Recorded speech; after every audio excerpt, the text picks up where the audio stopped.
Most controversial topic గురించి మాట్లాడుకుంటున్నాము. అంటే అది మీ లైఫ్కి సంబంధించింది కాదు, మీరు అక్కడ ఉన్నారు. మూవీ ఆర్టిస్ట్ అసోసియేషన్ గొడవలు మీరు ఉండాల్సి వచ్చింది, చాలామంది స్నేహాలను వదులుకోవాల్సి వచ్చింది. అలీతో ఇప్పుడు మీ రిలేషన్ ఎలా ఉంది? నమ్మన్నా చాలా మంచి స్నేహితులు నాకు. ఆ రోజు అలీ గారితో మీరు అంటే ఒక ఫైట్ చేయాల్సి వచ్చింది. అది అది అతనే మర్చిపోయింటాడు. నేను అలీతో ఫైట్ చేయలేదు కాబట్టి నాకు అది ఏం లేదు. నరేష్ గారితో ఎలా ఉంది మీ రిలేషన్? బాగానే ఉంది. నరేష్ గారితో బాగుందా? నరేష్ గారితో నేను సపోర్ట్ చేసిందేగా, నరేష్ని కూడా చేసిందే.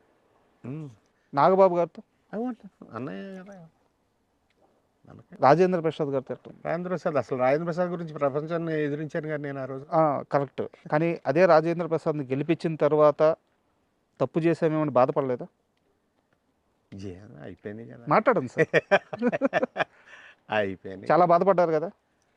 బాధ అదే రాజేంద్ర ప్రసాద్ కోసం మీరు దాసర్ గారితో కూడా కొంత దూరం అవ్వాల్సి వచ్చింది. పెద్ద పెద్ద ఆర్టిస్టులని ఫైట్ చేయాల్సి వచ్చింది.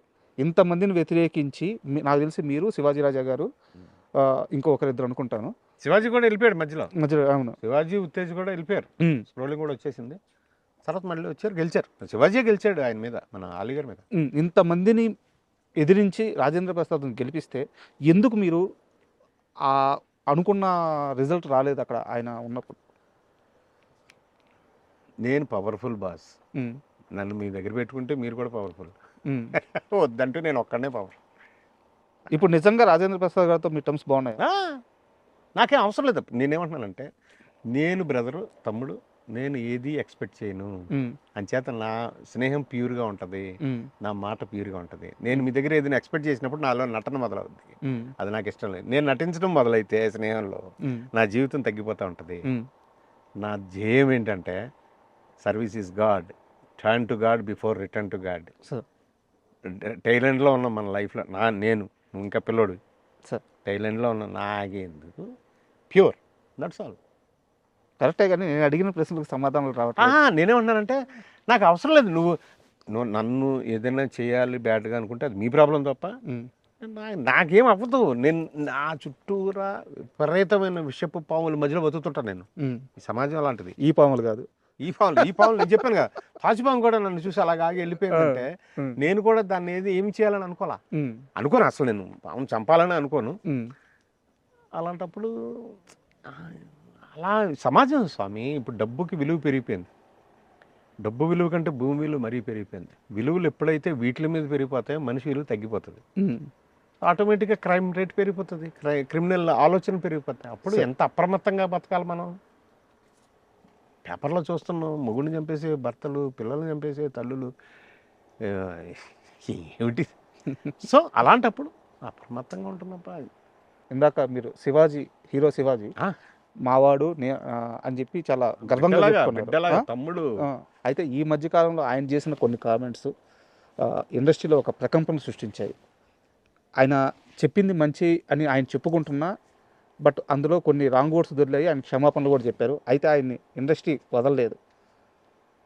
బట్ అసలు ఆ మొత్తం వ్యవహారాన్ని మీరు ఎలా చూస్తారు? నేను అంటే ఆ వ్యవహారం లేడీస్కి జెంట్స్కి మధ్యలో అనే ఆలోచించాను తప్ప అనసూయకి శివాజీకి మధ్యలో ఆలోచించలే నేను సార్. ఎందుకంటే అనసూయ గారు కూడా నాకు చాలా విలువ ఇచ్చే ఒక స్త్రీ. నాకు మా ఇండస్ట్రీలో మనిషి చాలా విలువ ఇస్తుంది నాకు. ఆవిడ కానీ, ప్రగతి గారు కానీ, వీళ్ళు నన్ను చాలా విలువిస్తారు. నేను ఏదైనా ప్రోగ్రాం చెప్తా, ప్రోగ్రాంకి వస్తారు, చూస్తారు, అభినందిస్తారు. శివాజీ అయితే నా బిడ్డ, నా తమ్ముడు. బట్ శివాజీ ఎప్పుడు ప్యూర్గానే ఉన్నాడు. సమాజం పట్ల శివాజీ అనే వ్యక్తి ప్యూర్గానే ఉన్నాడు. నేను అదే నమ్ముతాను, అంతే. అది మించి అనసూయని అన్నాడు, అలా తినుకోవాలన్నా. అనసూయ కూడా మన అమ్మాయి కాబట్టి అనసూయని అనద్దని అంటాం. నేను అలా చుట్టలా. స్త్రీలకి పురుషులకి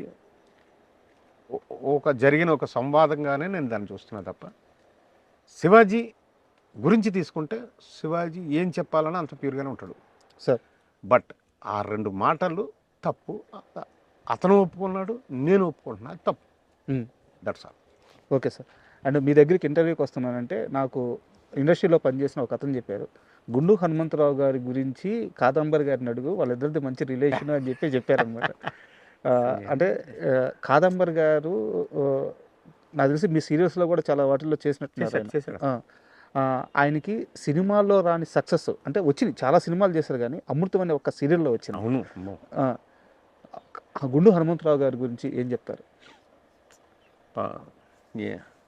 మంచి కమెడియన్ బాసు, మంచి కమెడియన్, స్పాంటేనిటీ ఉన్నాడు, నలుగురిని కలుపుకోవాలనుకునేవాడు. కొంచెం ఏదంటే కొంచెం బీపీ అది ఇది ఉండేది. సో అందుమని కొంతమందితోటి విభేదించేవాడు తప్ప ప్రోగ్రాంలకి తీసుకెళ్ళడం మనుషులను అందరిని చాలామందిని ఫీడ్ చేశాడు అతను చాలా కాలం. సో మంచి వ్యక్తి. అతను కూడా అనారోగ్యంగా ఉన్నప్పుడు మేము చాలా, ఇప్పుడు నేను కూడా తలసాని గారిని అక్కడ తీసుకెళ్ళి చేసి అన్ని చేశానప్పుడు. బట్ పాపం అంటే అన్ని సినిమాలు చేసిన గుండు హనుమంతరావు గారు, అన్ని సీరియల్ చేసిన ఆయన చివరి దిశలో ఫైనాన్షియల్గా ఇబ్బంది పడడానికి కారణం ఏంటి? ఏమో మరి నాకు పెద్దగా ఫైనాన్షియల్గా ఇబ్బంది ఏం పడలా. అతను ఇల్లు అది ఉండేది, కొడుకును కూడా ఆదిత్యాన్ని చక్కగా చేసుకున్నాడు. But is happy. I think day one నుంచి అతను మంచి పొజిషన్లో ఉన్నాడు. సార్ పర్లేదు. అలా అని తరాలకి సరిపడినట్టు సంపాదించడం నేను చెప్పలేను, కానీ ఈజ్ గుడ్. ఓకే, మంచి ఇదే. అండ్ మీ గురువు గారు జంజాల గారు, ఆయన్ని చాలామంది సీనియర్ జర్నలిస్టులు ఏం చెప్తారంటే ఆయన సినిమాని బతికిచ్చి ఆయన చనిపోయాడు అని చెప్తారనమాట. ఎందుకంటే ఒక మనిషి రోజుకి 16 గంటలు 18 గంటలు రాయడం ఏంది, 18 గంటలు 16 గంటలు పనిచేయడం ఏంది, దానివల్ల ఆయన ఆరోగ్యం చెడిపోయింది అని చెప్తారు. ఎలా ఉండేవారు జంజాల గారు?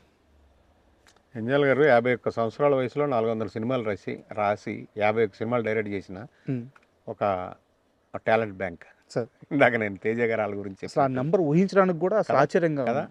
బ్రీఫ్ కేస్ ఉండేది, ఏదో మాట్లాడుతా అలా కూర్చొని భోజనం చేస్తాను, ఆ బ్రీఫ్ కేస్ తీసి ఆ పెన్ ప్యాడ్ ఉండేది, అలా రాసేసి మళ్ళీ పెన్ అక్కడ పెట్టి మళ్ళీ బ్రీఫ్, అంతలా ఉండేవాడు ఆయన. రాత్రి స్టార్ట్ చేసి పొద్దున ఒక సినిమా ఫినిష్ చేసిన సార్ మనిషి, సార్ రైటర్గా. ఆయన కొన్ని అలవాట్లు, కొన్ని ఇది ఆరోగ్యాన్ని కేర్ చేయకపోవటం, ఫ్యామిలీ అక్కడ చెన్నైలో ఉండిపోవటం, ఇక్కడ తను ఉన్నప్పుడు కంట్రోల్ లేకపోవటం.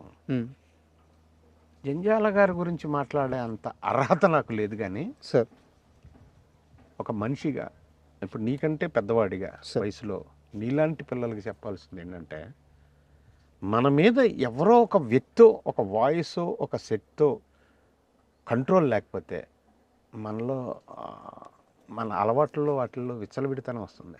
లైన్ దాటేస్తాం. దాటితే మనకే అది ఎఫెక్ట్ అవుతుంటుంది. అది చెప్తే అర్థం చేసుకోం. అలా చాలామంది ఉన్నారు, ఒక 5-6 మంది నాకు తెలుసుంటున్నారు, అందులో జంజాల గారు కూడా. ఎవరైనా ఒక శక్తి కనుక ఒక ఇప్పుడు ఆయనకి చెప్పేవాళ్ళు కూడా గురువా కానీ కూర్చుందాం ఇంకో గంట దాని గురువా అనేవాళ్ళే తప్ప, ఏంటి గురువా ఇది, పడుకో భోంచేయి చెప్పేవాళ్ళు. చెప్పడానికి సాహసం చేయనంత ఎత్తుకు ఎదిగిపోయాడు చిన్న వయసులో సార్, విచ్ ఈస్ రాంగ్. భగవంతుడు అంత స్పీడ్గా తీసుకొచ్చి అంత స్పీడ్గా తీసుకెళ్ళిపోయాడు. లేకపోతే అతను ఆయన చనిపోయే ఆ బ్రెయిన్ తీసుకెళ్ళి అసలు దాచుకోవాలి మనం. అలాంటి వ్యక్తి. సూపర్ సార్, నిజం. ఎలా అండి, తప్పు కదా. ఎన్ని పాత్రలు, ఎన్ని సినిమాలు, ఏమి క్యారెక్టరైజేషన్. ఇప్పుడు మనం సినిమాలో హీరోలకి క్యారెక్టరైజేషన్ చూస్తున్నాం, ఆయన సినిమాలో ప్రతి కమెడియన్కి ఒక క్యారెక్టరైజేషన్ ఉండేది. ఎంతమందినండి. అంచేత మనకి స్పీడ్ బ్రేకర్ అనేది మనిషికి అవసరం. అది మనిషి రూపంలోనో ఒక వాయిస్ రూపంలోనో ఎవరో ఒకరు. సార్ నేను అది డెఫినెట్గా నమ్ముతాను. ఎందుకంటే కాపు కాసే వాళ్ళ ఇది అంటే మేము వినటం, నా కళ్ళతో చూడటం ఉండకపోతే ఆ లైన్ దాటిపోతుంది అనేది క్లారిటీ.